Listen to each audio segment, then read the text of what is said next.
ओम गणपते नमः। आज मैं आपको गुरु गोरक्षनाथ की जन्म कथा सुनाती हूँ, जो कि गुरु मच्छिंद्रनाथ के प्रमुख शिष्य थे।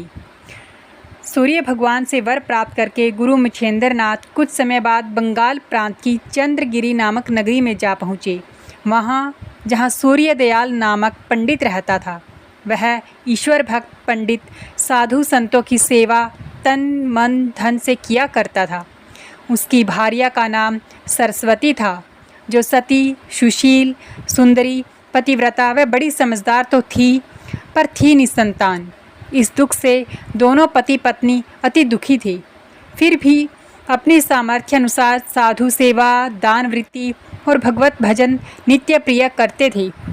एक दिन उनकी भक्ति प्रभाव के कारण भगवत कृपा हुई और उनके ग्रह पर योगी राज मच्छिंद्रनाथ बगल में मृगछाला, बाएं कर में चिमटा दबाए, दाहिने हाथ में भिक्षा पात्र लिए अलख अलख करते आन पहुँचे।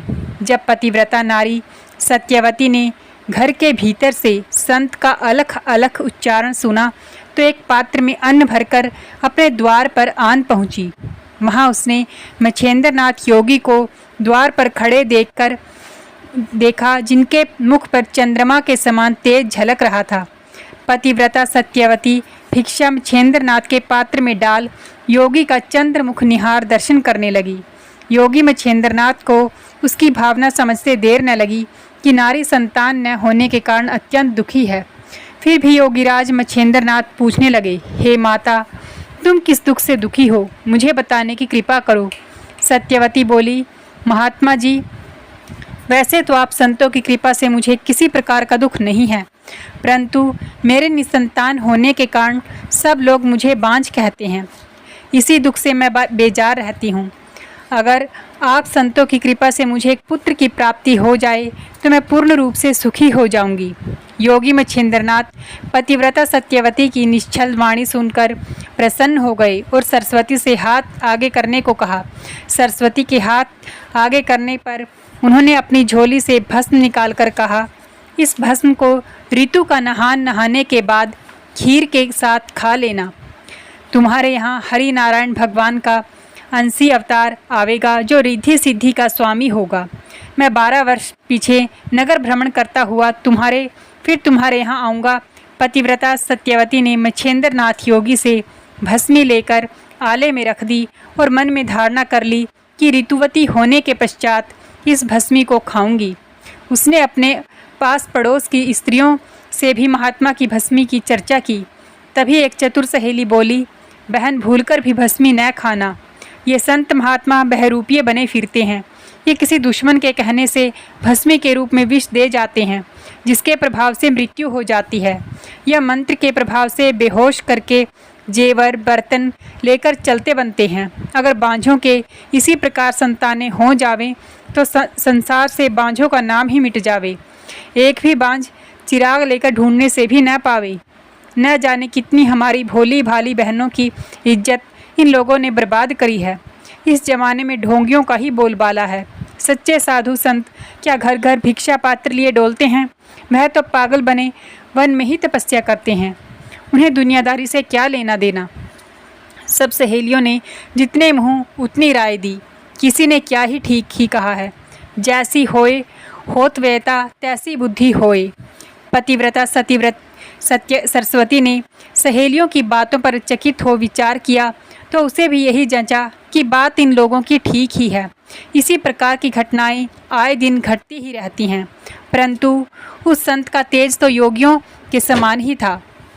परंतु ये भी ठीक है कि इस प्रकार भस्मी द्वारा पुत्र प्राप्ति होने लगे तो संसार से बांझों का नाम ही सदा के लिए मिट जावे।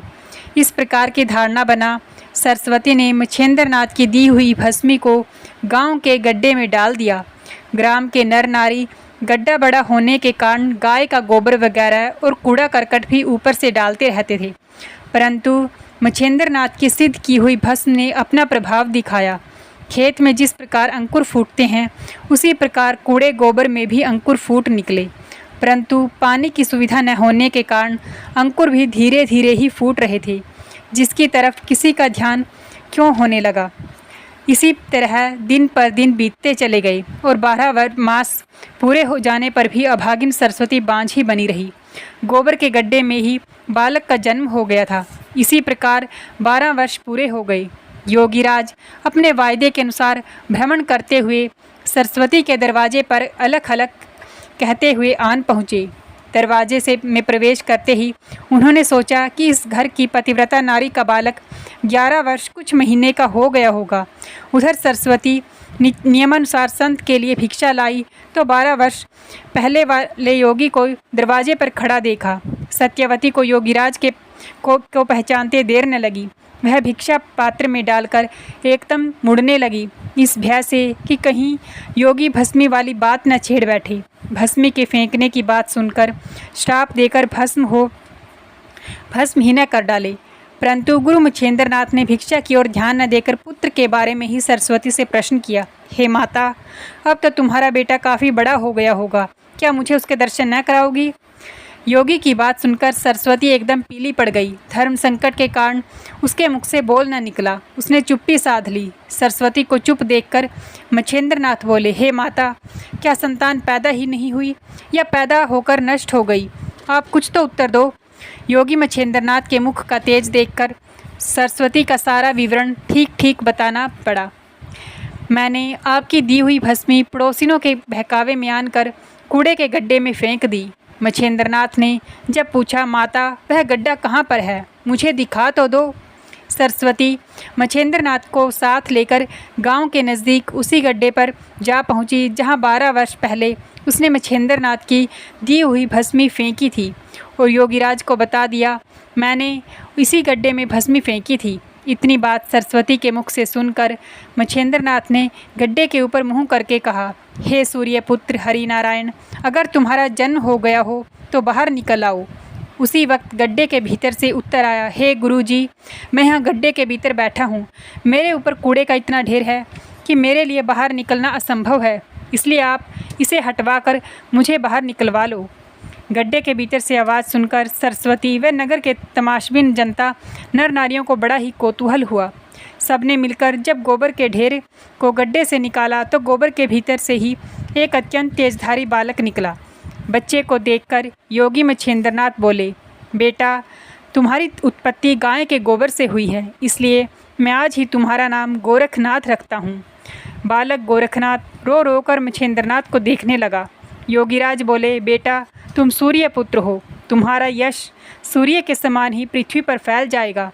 ऐसे तेजस्वी बालक को देखकर सरस्वती के नैनों से मोती के समान नीर बरसने लगे। उसने योगी मच्छिंद्रनाथ की तरफ याचना की दृष्टि से देखा। मच्छिंद्रनाथ बोले, माता, अब कुछ नहीं हो सकता। जब विधाता ने तुम्हारे भाग्य में पुत्र सुख लिखा ही नहीं, तब किसी के किए उपाय से कुछ नहीं बन सकता। सबको कर्मानुसार भोग भोगना पड़ता है। अब तुम संतोष करो और प्रभु गुण गाओ, जिससे पूर्व के किए पापों से छुटकारा मिले। पुत्र ही कोई सद्गति का जरिया नहीं है।